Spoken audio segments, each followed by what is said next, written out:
Halo, apa kabar pemirsa? Kembali lagi di Suara Dapil, Suara Daerah Pemilihan. Kali ini, tim Suara Dapil berkesempatan untuk mengunjungi Provinsi Jawa Tengah, tepatnya di Kabupaten Wonogiri. Kabupaten Wonogiri merupakan salah satu dari daerah pemilihan Jawa Tengah 4 yang juga meliputi Kabupaten Sragen dan Karanganyar. Kabupaten Wonogiri memiliki luas wilayah kurang lebih 182.236,02 hektar, yang merupakan 5,59% dari luas wilayah keseluruhan Provinsi Jawa Tengah dengan panjang garis pantai mencapai 7,6 km. Kabupaten Wonogiri memiliki wilayah yang sangat strategis karena diapit oleh Provinsi Jawa Timur dan Daerah Istimewa Yogyakarta, sehingga memungkinkan untuk berinteraksi dengan kedua provinsi tersebut, khususnya untuk keperluan ekonomi daerah.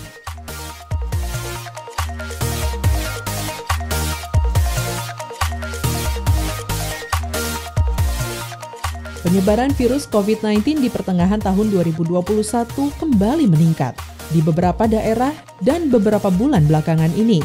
Hal tersebut menimbulkan pertanyaan terkait kestabilan ekonomi Indonesia mengikuti menurunnya kegiatan perekonomian di beberapa sektor.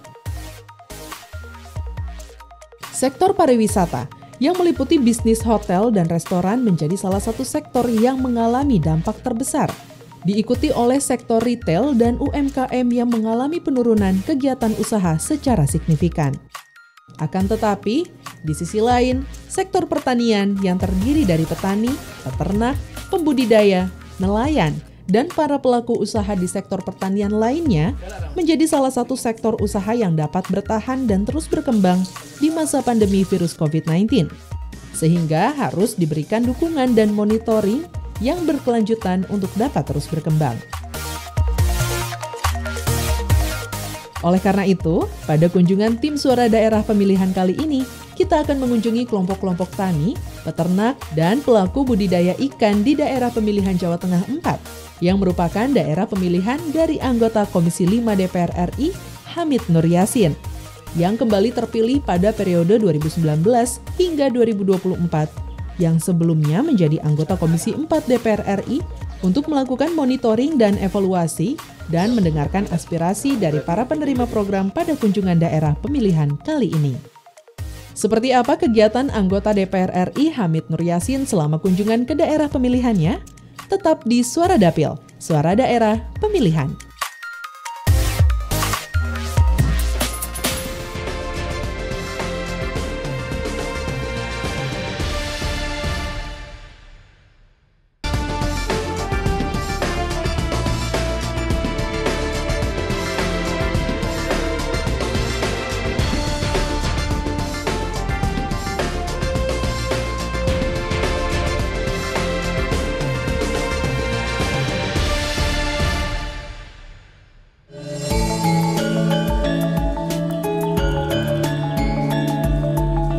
Perjalanan awal tim Suara Dapil saat mengikuti kegiatan Bapak Hamid Nur Yassin, yaitu mengunjungi salah satu kelompok tani hutan atau KTH yang ada di wilayah Jaten, Desa Wonokerto, Kota Wonogiri, Jawa Tengah. Kelompok pertama adalah KTH Jati, yang menerima program Kebun Bibit Rakyat atau KBR dan program Pengembangan Perhutanan Sosial Nusantara atau Bank Pesona, yang merupakan program pada saat Bapak Hamid Nur Yassin masih berada di Komisi 4 DPR RI. Kawilujenganipun panjenengan sedaya mugi-mugi Bapak Ibu sedaya warga khususipun dusun Jaten niki tansah pinaringan berkah, rahayu wilujeng, sehat lahir batin, lancar danipun nggih Pak Ibu nggih. Alhamdulillah. Ingkang kawula kalih Bapak Ibu, Mas Pri menika selaku sesepuh masyarakat, selaku tokoh masyarakat, selaku kepala dusun senantiasa memikirkan bagaimana kondisi dan situasi rakyatnya. Kemudian Mas Pri menyampaikan aspirasi kepada kami Bapak Ibu selaku wakil panjenengan wonten DPR RI, salah satu tugasnya menyerap aspirasi masyarakat, kemudian memperjuangkan aspirasi itu agar bisa mewujudkan apa yang menjadi cita-cita dan harapan masyarakat. Alhamdulillah tahun 2020 kalau ada program kebun bibit rakyat ya Mas ya. Ada kebun bibit rakyat. Kemudian tahun 2021 ini ada program Bank Pesona, dan alhamdulillah kita ini berkumpul ini di kawasan, salah satu diantaranya adalah penanaman bibit buah wonten durian, kelengkeng, ini kita apa nih? Jeruk, rambutan nih.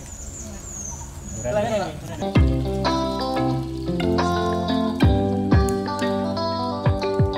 Program tersebut memberikan bantuan bibit tanaman, buah durian dan kelengkeng, dan juga pohon kayu keras seperti 38.000 bibit pohon sengon yang diberikan di tahun 2020, yang dapat memberikan unsur hara terhadap tanah yang ditanami dan juga hewan ternak untuk dikembangbiakan oleh kelompok tani tersebut. Penanaman bibit pohon durian dan kelengkeng dilakukan karena buah-buahan tersebut sangat diminati oleh masyarakat dan dapat terus dikelola dalam jangka waktu yang panjang. Selain untuk dinikmati hasil panen buahnya, penanaman pohon buah dan pohon kayu keras juga ditujukan untuk memperkuat tanah, sehingga dapat mencegah erosi dan terbawanya sedimen tanah ke Waduk Gajah Mungkur. Kelompok Tani Hutan Jati juga mendapatkan bantuan hewan ternak sapi yang dapat dimanfaatkan sebagai penghasil pupuk yang juga diproses secara mandiri oleh kelompok Tani Jati. Saya Priyatno sebagai Ketua KTH Jati di Desa Wonokerto, Kecamatan Wonogiri, Kabupaten Wonogiri. Untuk program beliau Bapak Hamid Yasin di dapil kita di Wonogiri ini, alhamdulillah aspirasi masyarakat yang kita ajukan kepada beliau banyak yang telah direalisasikan, kemudian bermanfaat bagi kami masyarakat, khususnya seperti program ini ada program Bank Pesona yang mana dari program beliau tersebut antara pendampingan penanaman buah kemudian tanaman keras, juga ada ternak yang mana berkesinambungan.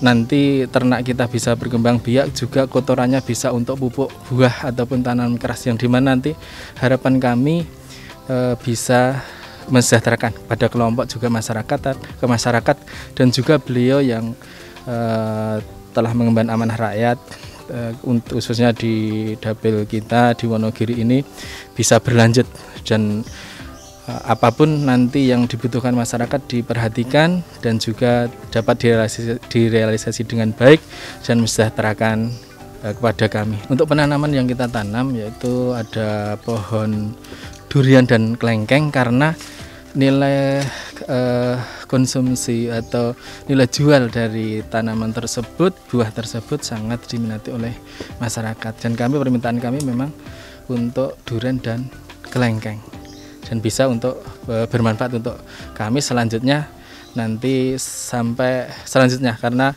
untuk tanaman buah itu bisa sampai buah itu berlangsung selamanya.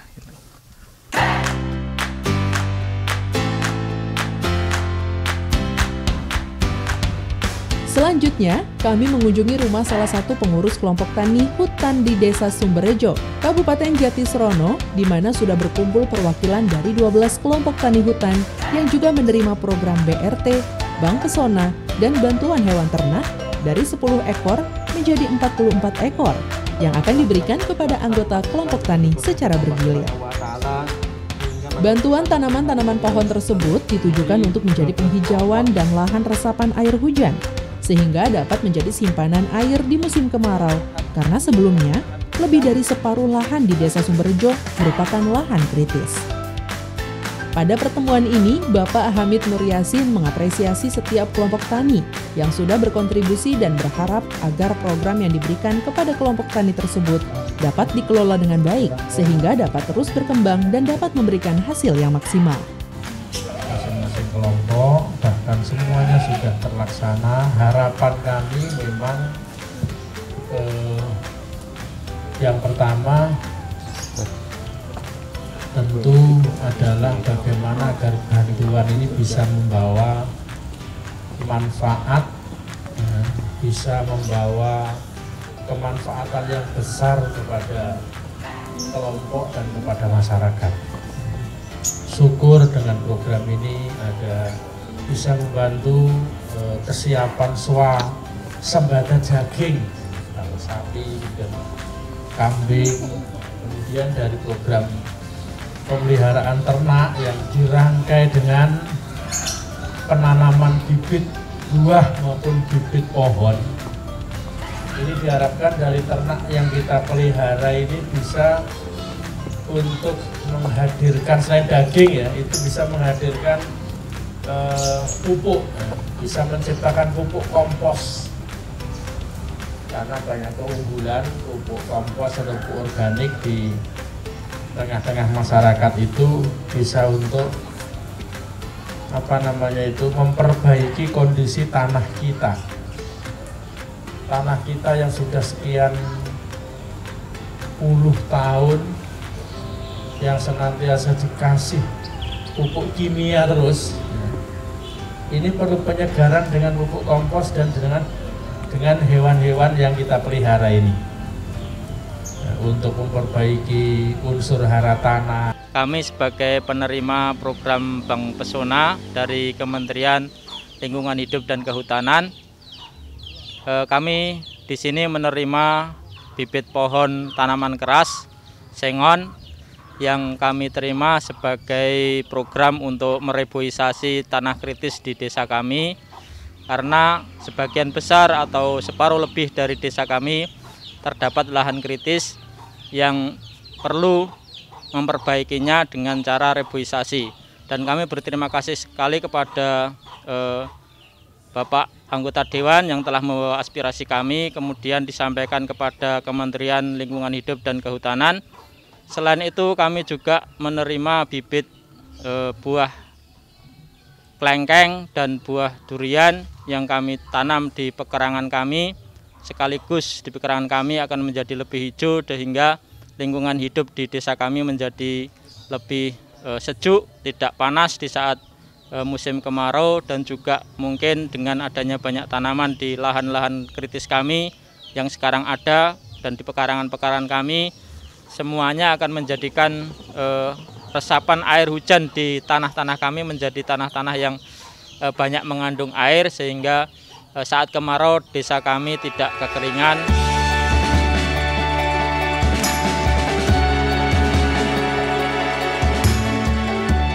Selanjutnya, untuk mengakhiri hari pertama kunjungan daerah pemilihan Bapak Hamid Nur Yassin, kami mengunjungi kelompok tani Setio Tani di Desa Pencil, Kecamatan Rejosari, dan juga menerima program pengembangan perhutanan sosial Nusantara Bank Pesona.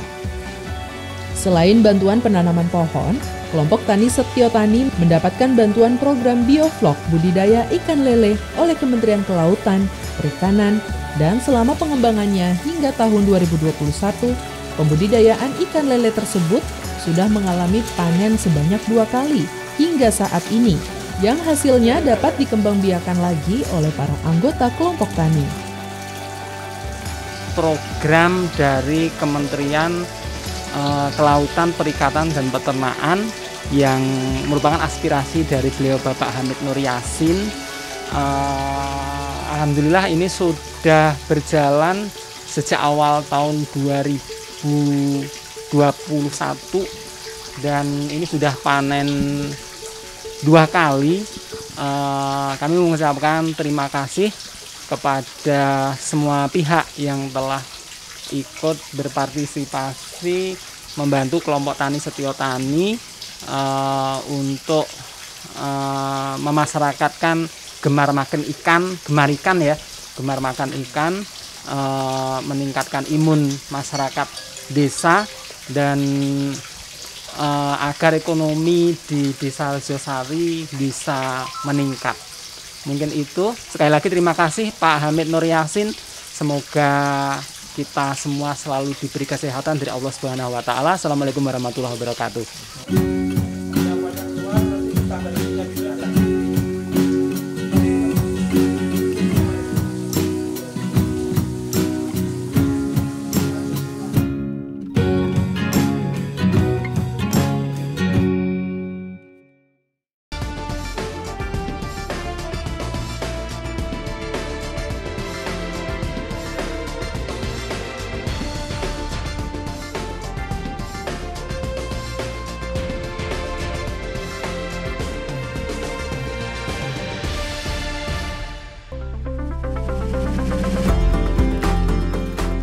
hari berikutnya, kami mengikuti agenda kegiatan Bapak Hamid Nur Yasin yang mengunjungi Kecamatan Matesi, Kabupaten Karanganyar, yang juga merupakan bagian dari daerah pemilihan Jawa Tengah 4. Lokasi kunjungan pertama yaitu mengunjungi kelompok tani ternak Jaya Mandiri yang juga melakukan acara penanaman bibit pohon jeruk bersama dan pengadaan media tanam seperti polybag, pot, rak, dan pupuk kompos yang dihadiri oleh Kepala Camat Matesi, Kepala Desa Ngadiluih, dan sejumlah tokoh masyarakat Karanganyar. Selain itu, kelompok tani ternak Jaya Mandiri juga mengadakan acara pembukaan area agrowisata Kedung Jangan yang direncanakan untuk menjadi sarana pariwisata edukasi bagi pengunjung yang ingin mengetahui suasana pertanian, panen, perawatan pohon buah, dan perawatan hewan ternak. Acara dibuka dengan sambutan oleh pembina kelompok tani Jaya Mandiri, Bapak Purwanto, yang kemudian dilanjutkan dengan sambutan oleh Bapak Hamid Nur Yasin. Alhamdulillah, segala puji dan syukur hanya kepada Allah Tuhan Yang Maha Kuasa yang telah melimpahkan rahmat dan nikmatnya kepada kita semua, sehingga pada kesempatan pagi hari ini kita bisa hadir dan berkumpul bersama dalam rangka kita ini sedang melakukan grand opening agrowisata Kedung Jangan Ngadiluih Matesih Karanganyar yang kemudian dirangkai dengan penanaman 1000 pohon buah jeruk. Ini luar biasa Pak Kepala Desa. Teman-teman dari kelompok tani Jaya Mandiri ini sudah menginisiasi kegiatan yang super menurut saya, karena bantuan dari kita itu hanya P2L, tapi ternyata dikembangkan sedemikian hebat, sedemikian dahsyat. Mudah-mudahan program ini nanti bisa berlanjut dengan baik dan kita bisa terus support dengan program-program yang lain Pak Kepala Desa. Insya Allah nanti itu bagian dari ikhtiar kita untuk memperjuangkan aspirasi teman-teman di DPR RI nantinya. Ya. Tidak hanya desa Diluih, bahkan desa-desa yang lain termasuk Plosorejo. Kemudian hari ini kita akan berkunjung ke 5 titik Pak Kepala Desa. Mohon doanya Bapak sekalian, mudah-mudahan semuanya berjalan dengan baik dan lancar. Ini tentang kelestarian lingkungan, ini luar biasa, menjadi isu global sekaligus termasuk perbuatan yang sangat-sangat terpuji Bapak Ibu. Karena Rasulullah SAW mengatakan begini Bapak Ibu, kalau seandainya kalian itu tahu akan mati besok, maka tanamlah pohon. Karena jika pohon itu nanti berbuah dan dinikmati oleh orang-orang sekitar pohon itu, maka itu menjadi amal jariah kalian. Bahkan termasuk kalau itu dimakan oleh binatang, burung atau yang lain, itu termasuk sedekah kalian. Maka Bapak sekalian, kelompok tani Jaya Mandiri luar biasa. Selain ikhtiar untuk melestarikan lingkungan, syukur-syukur nanti buahnya bisa untuk komoditi, untuk kemandirian ekonomi. Ya. Selain itu, acara dilanjutkan dengan pelepasan balon oleh Bapak Hamid Nur Yasin dan segenap hadirin yang ada sebagai peresmian dibukanya kawasan agrowisata Kedung Jangan yang dilanjutkan dengan penyerahan bantuan program dan penanaman pohon jeruk pertama oleh Bapak Hamid Nur Yasin. Kita akan saksikan acara grand opening agrowisata Kedung Jangan. Mudah-mudahan Allah Subhanahu wa Ta'ala meridhoi acara ini dan tempat ini, agrowisata ini menjadi magnet para wisatawan baik lokal maupun mancanegara mudah-mudahan ke depan, sehingga dusun Kedung Jangan, desa Ngadiluih ini menjadi tempat yang terkenal di seluruh jagat raya. Mudah-mudahan acara kita ini berkah dan sukses dengan mengucap Bismillahirrahmanirrahim. dan memohon ridho kepada Allah Tuhan Yang Maha Kuasa. Hari ini hari Sabtu tanggal 19 Juni 2021 jam 10:15 kami nyatakan dibuka dengan peluncuran balon udara. Bismillahirrahmanirrahim. Allahu Akbar. Merdeka. Merdeka. Allahu Akbar. Tepuk tangan semuanya Bapak Ibu.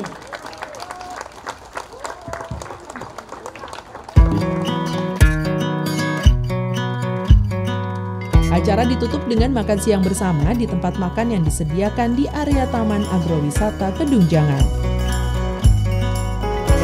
Saya sangat respon dan mendukung program grand opening ya, launching grand opening agrowisata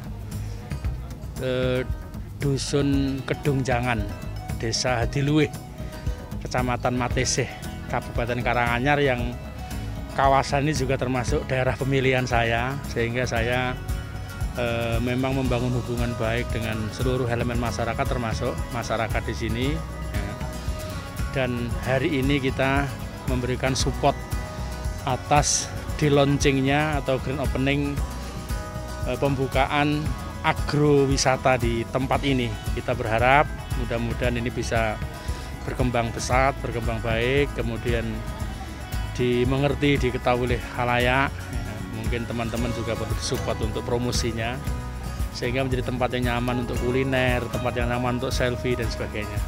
Alhamdulillah dipadu dengan penanaman 1000 batang jeruk tadi, dan kita juga tadi laksanakan panen raya padi organik.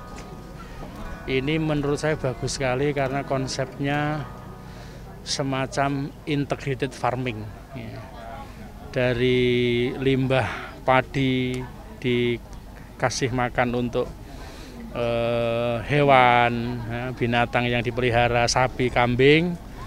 Kemudian dari kotoran kambing itu dibuat pupuk organik untuk memupuk padi berkelanjutan, sehingga ini kayak semacam simbiosis mutualisme. Artinya ini konsep yang sangat bagus dan saya mendukung, sehingga kemarin kita carikan program P2L, meskipun nilainya nggak seberapa, tapi menjadi pemacu dan pemicu masyarakat untuk untuk bergerak yang lebih maju lagi. Itu Mas. Jadi ini bagian dari upaya kita untuk merespon aspirasi masyarakat di Dapil, dan alhamdulillah bisa kita perjuangkan, dan hari ini kita launching dan grand opening program itu. Alamnya kebetulan mendukung, suasananya sangat teduh, kemudian ini berada di lereng Lawu, lereng Gunung Lawu. Aliran airnya juga ini bisa panen 3 kali setahun. Padinya ya, subur, tanaman-tanamannya juga lihat ini subur-subur sekali ini. Di polybag manfaatkan tempat-tempat yang sempit saja bisa subur dan bagus seperti itu. Sebelum berlanjut ke kelompok tani selanjutnya, Bapak Hamid Nur Yasin menyempatkan untuk mengunjungi pondok milik Ustadz Fadlun Ali untuk melihat pembangunan masjid dan memberikan wejangan kepada santri-santri yang hadir. Mengingat Bapak Hamid Nur Yasin juga merupakan pendiri dan penasehat di Yayasan Pendidikan Islam Terpadu Al-Huda Wonogiri. Selanjutnya, Bapak Hamid Nur Yasin mengunjungi 2 kelompok tani yang berada di Desa Plosorejo dan Tawangmangu untuk melihat pengembangan dan pengelolaan program UPO atau Unit Pengelola Pupuk Organik di desa-desa tersebut. Kelompok tani yang dikunjungi adalah kelompok tani Rejo yang berada di Desa Plosorejo, Matesih, Karanganyar yang menerima program UPO sejak tahun 2020 dan menerima bantuan alat untuk mengolah dan memproses pupuk organik. Selain itu, mereka juga menerima pengadaan alat seperti kendaraan beroda 3 dan bantuan pemasaran pupuk organik dan 8 ekor sapi. Selain membuat pupuk, kelompok tani Rejo juga melakukan produksi sapu dari daur ulang botol plastik yang dilakukan dengan alat sederhana, sehingga dapat mengurangi limbah plastik dan menjaga lingkungan. Kelompok tani kedua adalah kelompok tani Galang Mitra Sejahtera di Desa Pancot, Kecamatan Tawangmangu, Karanganyar, yang menerima program yang sama, dan menerima 8 ekor sapi dan bantuan pembangunan kandang sapi dan pengadaan mesin pencacah rumput. Pemberian hewan ternak sapi diberikan untuk mendukung rencana program swasembada daging dan memanfaatkan kotoran hewan ternak untuk dijadikan pupuk dan sudah memproduksi hingga 68 karung pupuk yang dapat digunakan untuk kebutuhan lahan sendiri maupun untuk dijual kepada petani lain yang membutuhkan. Masih berada di Desa Pancop, Kecamatan Tawangmangu, Karanganyar. Kunjungan ditutup dengan melihat kelompok usaha bersama atau Kubu Pelangi yang melakukan budidaya ikan hias yang telah dilakukan sejak tahun 2020. Bantuan yang diberikan kepada kelompok usaha bersama Pelangi adalah 15 buah kolam terpal, 80 kg pakan ikan indukan, 20 kg pakan burayah atau anakan, dan 9 ekor induk ikan koi berukuran 41 cm. Sejak tahun 2020, kelompok usaha bersama Pelangi sudah memanen hasil budidaya ikan hias koi sebanyak kurang lebih 2 kali.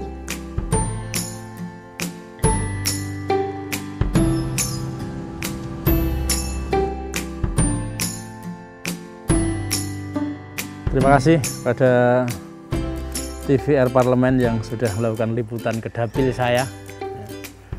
Dapil saya meliputi Wonogiri, Sragen, dan Karanganyar. Jadi dapil atau daerah pemilihan Jawa Tengah 4. Kita melakukan kunjungan dapil dengan segala macam potensi wilayah, kemudian latar belakang dan kondisi sosial ekonomi masyarakat di dapil saya di Wonogiri, Sragen, dan Jawa Tengah.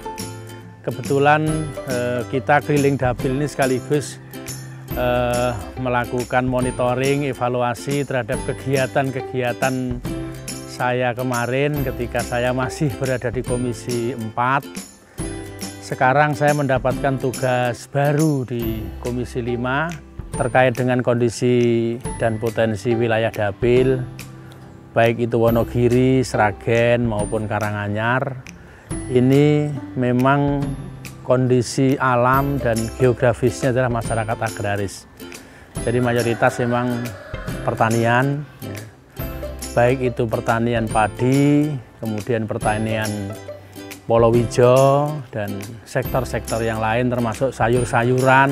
Ini mayoritas masyarakat yang ada di dapil saya, baik di Wonogiri, Sragen maupun Karanganyar. Maka program-program dari Kementerian Pertanian, kemudian Kehutanan, Lingkungan Hidup, kemudian dari kementerian dan lembaga yang lain memang sangat relevan dengan kondisi dan situasi masyarakat kita yang ada di daerah pemilihan Jawa Tengah 4 ini.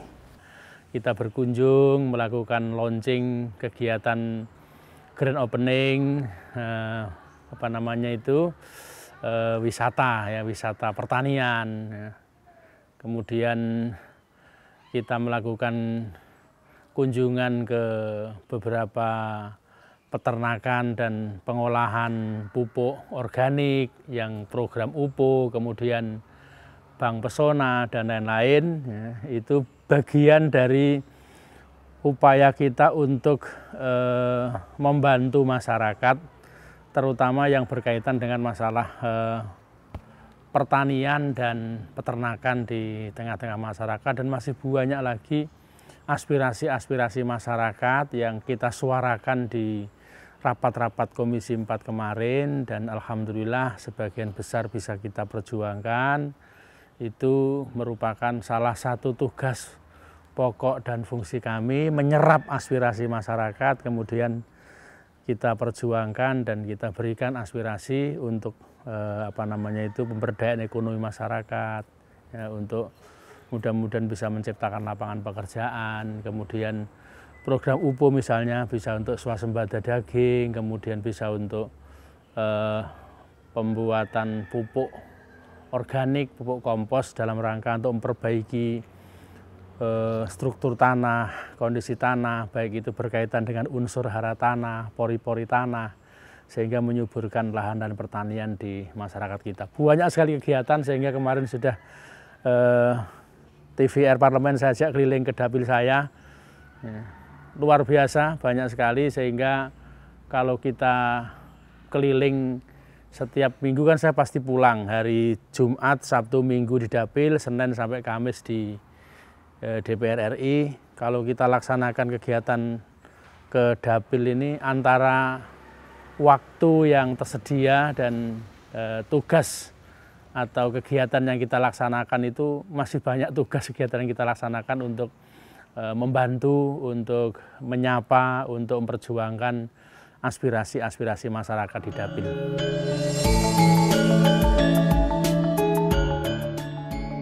Di tengah pandemi COVID-19 yang masih meningkat dan kondisi daerah Wonogiri dan sekitarnya yang dalam status zona merah COVID-19, membuat kunjungan daerah pemilihan kali ini mengharuskan adanya pembatasan waktu dan jumlah anggota yang dapat menghadiri acara. Akan tetapi Bapak Hamid Nur Yassin tetap melakukan kunjungan ke seluruh kelompok tani dan tetap menjalankan program-program yang sudah direncanakan. Pada kunjungan daerah pemilihan kali ini, kita dapat melihat bahwa meskipun sudah berpindah komisi menjadi komisi 5, akan tetapi Bapak Hamid Nur Yassin tetap memenuhi aspirasi-aspirasi masyarakat yang masuk dan menjalankan program dari periode sebelumnya. Sekian laporan kunjungan suara daerah pemilihan Jawa Tengah 4. Terima kasih dan sampai jumpa di Suara Daerah Pemilihan selanjutnya.